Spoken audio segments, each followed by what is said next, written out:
السلام عليكم ورحمة الله وبركاته. وعليكم السلام ورحمة الله وبركاته. أعوذ بالله من الشيطان الرجيم. بسم الله الرحمن الرحيم. ولو جعلناه ملكا لجعلناه رجلا وللبسنا عليهم. أعوذ بالله من الشيطان الرجيم.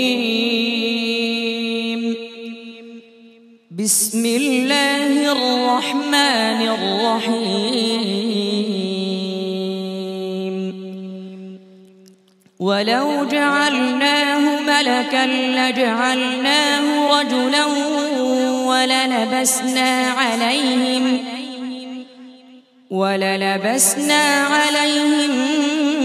ما يلبسون.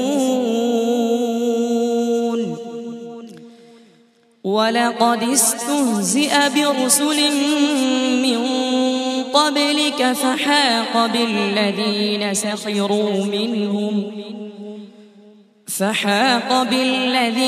سخروا منهم ما كانوا به يستهزئون. قل سيروا في الأرض ثم انظروا كيف كان عاقبة المكذبين.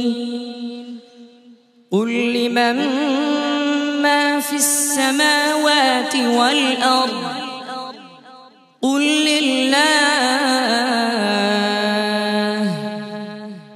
كتب على نفسه الرحمة ليجمعنكم إلى يوم القيامة لا ريب فيه. الذين خسروا أنفسهم فهم لا يؤمنون. وله ما سكن في الليل والنهار وهو السميع العليم. قل أغير الله أتخذ وليا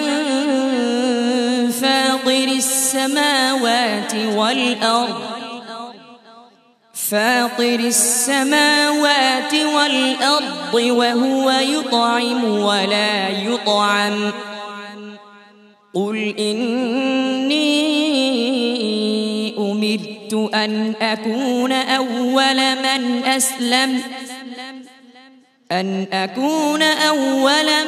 أسلم ولا تكونن من المشركين. حسبك. صدق الله مولانا العظيم. মাশাআল্লাহ। মুস্তাফার আজকের পারফরমেন্স কেমন ছিল আমরা আমাদের সম্মানিত ওস্তাদদের কাছ থেকে তো জানবই। আজকের বিশেষ বিচারক হাফেজ মাওলানা মুফতি আশরাফুল ইসলামের কাছ থেকে জেনে নিচ্ছি কেমন তিলাওয়াত করলো মুস্তাফা। আজকে এই পিএইচপি কোরআনের আলোর মাধ্যমে এটা প্রকাশ হয়েছে যে দৃষ্টি প্রতিবন্ধী যারা তারাও পিছিয়ে নেই, তারাও দুনিয়াতে এগিয়ে আছে, তারাও কোরআনকে বক্ষে ধারণ করেছে। আলহামদুলিল্লাহ, মাশাআল্লাহ, অত্যন্ত চমৎকার তেলাওয়াত হয়েছে। এবার তানভীর আহমদের কাছ থেকে জানতে চাচ্ছি মুস্তাফা কেমন তিলাওয়াত করলো আজ। আলহামদুলিল্লাহ সুম্মা আলহামদুলিল্লাহ। মুহাম্মদ মুস্তাফা, তুমি অনেক সুন্দর তেলাওয়াত করেছ, মাশাআল্লাহ। আল্লাহ পাক তোমাকে অনেক সুন্দর কণ্ঠ দিয়েছেন। দোয়া করি আল্লাহ পাক তোমার এই সুন্দর কণ্ঠকে সারা বিশ্বের মাঝে যেন হেদায়েতের আলো হিসেবে আল্লাহ পাক কবুল করেন। মোহতারাম আবু ইউসুফ, আপনি জানেন এই কোরআন আলো ফাউন্ডেশন আজকে তাদেরকে তুলে ধরার একটি মাত্র কারণ, মাননীয় প্রধানমন্ত্রী এবং প্রশাসনের তারাও কিন্তু দৃষ্টি প্রতিবন্ধীদের জন্য বিশেষ ব্যবস্থা বিভিন্নভাবে তিনি করে রেখেছেন। যে দৃষ্টি প্রতিবন্ধী তারা সমাজে অবহেলিত, আমি বলবো না। তানভীর 2011 পিএসপি কোরআনের আলো সারা বাংলাদেশের ভিতরে দ্বিতীয় স্থান অধিকার করেছে। মক্কাতে আন্তর্জাতিক পুরস্কার পেয়েছে। 90টি রাষ্ট্রের হাফেজরা অংশগ্রহণ করে তাদেরকে পেছনে ফেলে দিয়ে আমার দেশের লাল সবুজের পতাকাকে এই দৃষ্টি প্রতিবন্ধী তানভীর সে তুলে ধরেছিল সেই মক্কাতে যেখানে কোরআন নাজিল হয়েছে। মোস্তফা, তোমার জন্য শুভকামনা, তোমার ওস্তাদের জন্য শুভকামনা। মোহতারাম জহিরুল ইসলাম। আলহামদুলিল্লাহ, মুস্তাফা অত্যন্ত সুন্দর তেলাওয়াত করেছে, যেমন বিশুদ্ধ ছিল, সুরের দিকে কোনো কমতি ছিল না, তার বাচনভঙ্গি সব কিছু মাশাআল্লাহ অনেক ভালো মানের ছিল। মানহালুত তাহফিজ মাদ্রাসা ঢাকার ছাত্র মোস্তফাকে অনেক অনেক দোয়া এবং অভিনন্দন। আসসালামু আলাইকুম ওয়া রাহমাতুল্লাহি ওয়া বারাকাতুহু। কোরআনের আলো, PHP কোরআনের আলো।